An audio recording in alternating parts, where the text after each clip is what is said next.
মা মোৰ ভোক নাই, মই ভাত নাখাওঁ। কি হ'ল আকৌ, কলেজৰ পৰা আহিনো কাৰোবাৰ ভোক নালাগেনে? খা ভাত কেইটামান।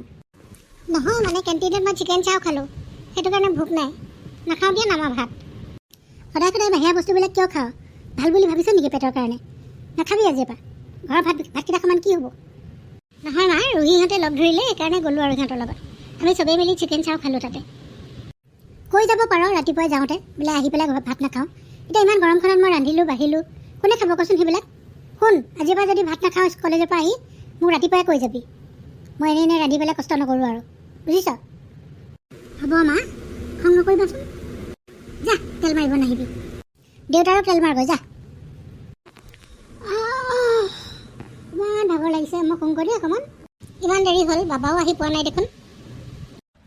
মা, অ' মা, মই আহিলোঁ, মোক ভাত দিয়া, ভোক লাগিছে। বাবা আহিলি? এইমাত্ৰ মই তোৰ কথাকে ভাবি আছিলোঁ আৰু তই আহি পালি। যা, মোক হাত ধুই আহ, মই ভাত বহাওঁ। অ' মা ৰ'বা, আৰু এটা কথা, বায়ে কিয় ভাত নাখাওঁ বুলি কৈছে? অঁ, কেণ্টিনত ৰুহিহঁতৰ লগত বোলে চাও খালে, সেইকাৰণে নাখায়। অ' ৰুহিহঁতৰ লগতে খাইছে নেকি? বাৰু, পিছত কথা পাতিম দিয়া এই বিষয়ে। কিয়, কি হ'ল কচোন? এতিয়া ভাত দিয়া মোক, মোৰ ভোক লাগিছে, মই চাও খোৱা নাইতো, মোৰ ভোক লাগিছে। আগতে মই খাই লওঁ, তাৰপিছত ভালকৈ কথা পাতিম।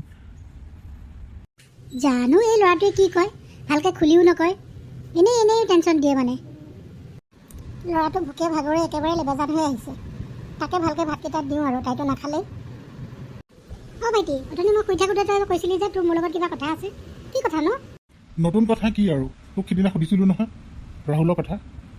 আজি তোক মই আকৌ দেখিছোঁ চিনেমা হলৰ পৰা ওলাই অহা। কিনো কথা কওঁ, ক'ত মই চিনেমা চাব গ'লোঁ? আজে বাজে কথা নকবি দেই। আজে বাজে কথা? ঠিক আছে, মই প্ৰমাণ দিম নহয়, তই ক'ত কি কৰি ফুৰিছ। দুটাৰ লগত ভালকৈ মই আলোচনা কৰিব লাগিব, তোৰ বেছি হৈছে অলপ। মনে মনে থাক, মইতো জানো তই ক'ত কি কৰি ফুৰিছ। ৰিম্পিৰ লগত তোক সেইদিনাখন মই পাৰ্কত দেখিছোঁ নহয়। ইয়াতে ৰিম্পিৰ কথা ক'ৰ পৰা ওলালে? ৰিম্পিৰ নাম নল'বি, তয়ো ভালকৈ জানো ৰিম্পি মোৰ লগত স্কুলৰ পৰা একেলগে পঢ়া, আৰু আমাৰ এটা ফ্ৰেণ্ডৰ গ্ৰুপ আছে। আমি সেইদিনা পাৰ্কত অকল ৰিম্পিৰ লগত যোৱা নাছিলোঁ, আমি গোটেইকেইটা গৈছিলোঁ, বুজিছ? কথা সলাবলৈ চেষ্টা নকৰিবি। অঁ, তই হ'লে ফ্ৰেণ্ডৰ লগত যাব পাৰ, মই নোৱাৰোঁ ন? যাব পাৰ, কিয় নোৱাৰ? ফ্ৰেণ্ডৰ লগত যাব পাৰ, কিন্তু গৈ পেলাই আকৌ নাই যোৱা বুলি মিছা কথা কোৱাটোহে প্ৰব্লেম। মই কেনেকৈ ৰিম্পিৰ কথা সোধাৰ লগে লগে মই কৈ দিলোঁ যে ৰিম্পিৰ লগত মই গৈছিলোঁ, আৰু আমাৰ বেলেগ ফ্ৰেণ্ডবিলাকো গৈছিলে। তই কিয় ক'ব পৰা নাই যে তই ৰাহুলৰ লগত চিনেমা চাব গৈছিলি? সেইটো কথা কৈছ আগতে। তই বৰ মিছা কথা কওঁ দেই। কোন ৰাহুলৰ লগত মই কেতিয়া চিনেমা চাব গ'লোঁ? এনেই কথা নকবি যা। আৰু তই সৰু হৈ মোতকৈ, বেছি উস্তাদি নামাৰিবি। মই তোতকৈ ডাঙৰ কেনেকৈ সন্মান কৰিব লাগে তই শিকি ল'বি। তই সঁচা কৈছ নে মিছা কৈছ তোৰ মুখখন দেখিলে গম পাই, বুজিছ? কথাবিলাক ইমান সহজ হৈ থকা নাই বাইদেউ, কথাবিলাক চিৰিয়াছলি ল'বি।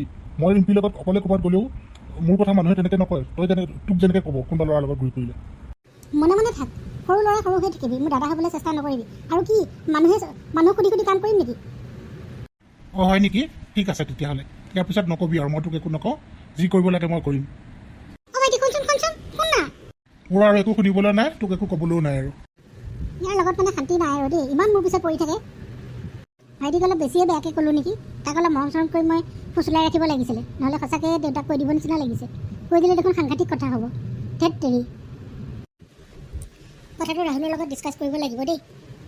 সি মাক দেউতাকে ক'ম বুলি কৈছিলে আমাৰ ৰিলেশ্যনশ্বিপটোৰ কথা, ক'লে নাইবা? ক'লে ভাল আছিল।